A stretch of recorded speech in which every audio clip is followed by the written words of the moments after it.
আমরা যেখানে দাবি করেছিলাম যে ইন্টারনেট সংযোগ বন্ধ থাকবে কিনা, এটি দাবি উঠেছিল নানা মহল থেকে, জানানো হয়েছিল যে সংযোগ বন্ধ হবে না, সংযোগ থাকলো কিন্তু ফোন সেটটি থাকলো না, কেন?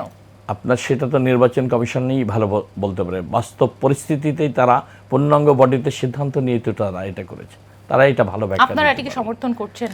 আমরা নিশ্চয়ই, তারা এখন মাত্র 2 দিন মাত্র সময় আছে নির্বাচনের জন্য, এখনও তো বড় ধরনের কোনো ওই ধরনের সংঘর্ষ বা সহিংসতা ঘটে নাই। যে নির্বাচনের পরিবেশ অবশ্যই ভালো রয়েছে। এখন আমি মনে করি এত বড় একটা বিশাল জাতীয় নির্বাচন আয়োজনে টুকটাক কিছু ঘটনা তো ঘটবেই। গত 17 বছর যেখানে আমাদের ভোটাধিকার কেড়ে নেওয়া হয়েছে, নির্লজ্জার নির্বাচন হয়েছে, সেই প্রেক্ষাপটে আজকের কিন্তু অনেক ভালো পরিবেশ রয়েছে দেশে সুষ্ঠু নির্বাচন। কিন্তু মোবাইল ফোন বন্ধ রাখার সিদ্ধান্তের প্রতিবাদে নাহিদ ইসলাম হুমকি দিয়েছিলেন নির্বাচন কমিশন ঘেরাও করবেন।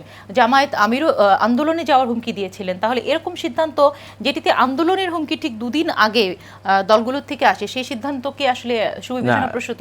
এখন মাত্র 2 দিন নির্বাচনের সময় হাতে রয়েছে, এখানে দেখেন সেটা নির্বাচন কমিশনের সাথে তারা আলাপ আলোচনা করে দেখতে পারে।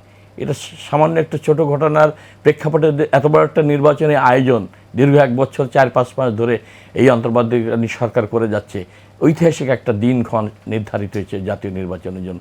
সেই প্রেক্ষাপটে এটা তো কাঙ্ক্ষিত হবে না, দেশবাসীর প্রত্যাশিত হবে না। কোনটি প্রত্যাশিত হবে না? প্রত্যাশিত হবে না, ধরেন এই নির্বাচন কমিশন ঘেরাও বা একটা অরাজকতা বিশৃঙ্খলা সৃষ্টি করলে তো জাতীয় নির্বাচন বিঘ্ন হতে পারে, বাধা সৃষ্টি হতে পারে।